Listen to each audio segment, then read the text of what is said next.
ご視聴ありがとうございます。今回はスタビレーの工具をご紹介。スタビレーといえばトルクレンチを思い浮かべる方も多いでしょうが、実は総合工具メーカー、様々道具を作っています。その中で今日はレンチ系を紹介したいと思います。スタビレーのレンチ、一つ目の特徴として豊富なラインナップがございます。コンビレンチでロング、ショートが2種類。メガネは10度、75度、それからストレートにロングとムーンレンチの5種類かしら。それにギアラチェットや板ラチェットが加わります。それからオープンエンドのレンチがあって、フレアナットレンチがあって、イグニッションスパナという薄口のレンチがあります。あとは豊富なサイズの打撃レンチ類にフックレンチやピンレンチ、隠れファンの多いフレックスレンチもございます。パイレンやモンキーレンチもラインナップにあるですね。で、それらは形のみでなく予備系も充実しています。ミリサイズのみではなく、インチサイズやスプライン、イートルックスもラインナップにございます。欲しいと思ったものは大体ある。これだけのラインナップを揃えたブランドというのもそう多くないと感じています。二つ目の特徴として、スタビレーのレンチは独特な手なじみを持っています。レンチというかスタビレーの特徴となりますが、梨地なんだけどつるっとしていてサテンメッキともちょっと違う。手に吸い付くようなと表されることが多い独特な表面処理がなされます。鉄のレンチが手に吸い付くって何を大げさにと私も使ってみるまでは思っていたのですが、実際持ってみると確かにこれは手に吸い付くと表したくなる特徴的な表面処理となっています。持ち手の形状もいいんです。柄の断面は I の字。握ってみますと指の腹がくぼんだ部分にちょうどよく収まりまして、なんともしっくりくるんです。側面の R、角の落ち具合もちょうどよくて、持っててよし、力かけても手のひらに食い込みにくくてよしって感じの使用感。表面処理とこの形が絶妙にマッチして素晴らしい手なじみを生み出しています。私が使っていますのは13シリーズと20シリーズ。13シリーズは一般的なコンビレンチに比べて少し短い取り回しの良いレンチです。比べてみるとこのくらい。最近の一般的なコンビと比べると13シリーズはずんぐりとしたスタイルですね。オートバイのワイヤー調整に使ったり、トルク低めな頻繁にメンテする部分で使っています。短いのでスペースが狭いところで使いやすく、短すぎない絶妙な長さなのです。ミジェットやショートと言われるレンチは短すぎてトルクかけるのが難しく、使える箇所は限定されてしまいますが、13シリーズはそれらに比べてほんの少し長くなっていまして、様々用途に使えます。規定トルクで締めて固着がなければ、サイズにもよりますが、ギリこれでも緩めることができると感じる前兆。普段使いにちょうどよくはないんですよ。ちょっと短いなとは感じますが、それが13シリーズの良い特徴となっています。トルクのかけにくさから叩いて回していることも多いです。アルミハンマー、銅ハンマーでガスガス叩いて使っていますが、今のところメッキの剥がれなどはありません。スタビレーのメッキは強いと言われてまして、というか柔軟な感じなんすかね。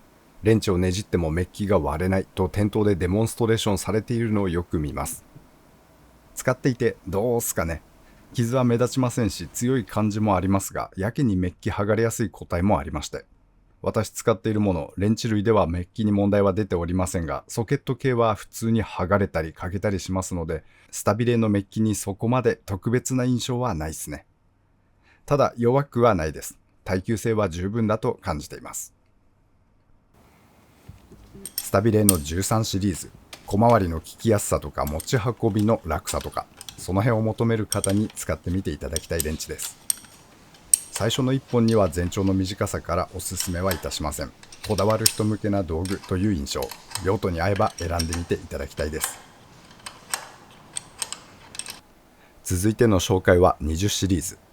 ディープオフセットメガネと言われるレンチです。ヨーロッパではこの形がメガネレンチのスタンダードだと聞きました。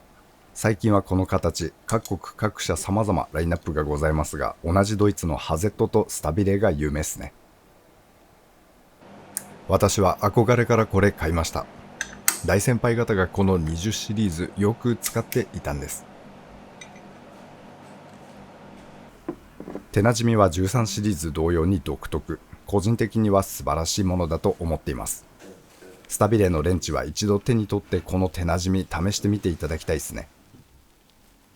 形としてはソケットレンチと似ているのですが、ボルト直上のスペースに何もないので、ラチェットなどに比べると有利になるのが特徴です。ソケット工具と違い、ネジが飛び出たナットにも使えます。一般的なメガネとは違い、ソケット工具ともしっかりと違う。確実に差別化はできていまして、なぜこの形が良いのかははっきり説明するのは難しいんです。一般的な45度がいいんじゃないのと今でも思うことはあるのですが、しかしこのディープオフセットの75度、持っててよかったを感じることは多いです。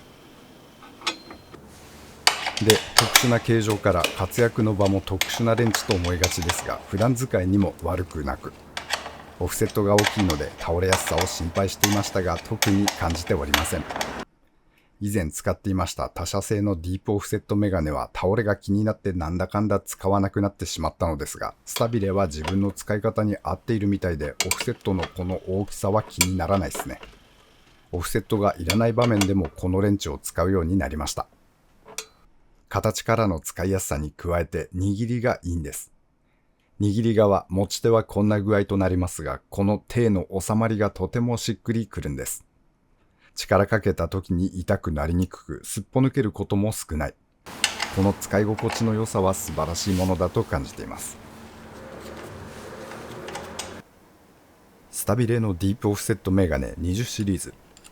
特殊な道具に思われがちですが、メインに使っていけるレンチと感じています。メガネレンチの最初の選択としても悪くないのではと思ってます。機会がございましたら手に取られてみてください。スタビレのレンチいろいろ。個人的にはどれも好きな製品です。手なじみの良さをぜひ堪能していただきたいです。ただ、好き嫌いははっきりと分かれる製品かと思います。私の友人はこの見た目だけで使うのを拒否っています。確かにピカピカではないですし、動画ではあまり触れなかったのですが、細かな錆が出るというマイナスな部分もございます。この錆、大きく進行はしにくいのですが、バキッと綺麗なアイテムではございません。見た目については意見が分かれるところだと思うアイテムです。しかし先ほど話しました友人、彼はたまに私のスタビレを借りて仕方なく使っていますが、使って悪い印象はないみたいです。悪くないかも、思ったのとは違うかも、と返しに来た時にはつぶやいていきます。とにかくこの特殊な手なじみの良さは一度味わってみていただきたいです。機会がございましたら手に取られてみてください。ご視聴ありがとうございました。当チャンネルではこんな感じに道具の紹介をしております。お時間許しましたら他の動画も覗いていってみてください。皆様には再びお会いできますことを願っております。それでは次回まで。せや。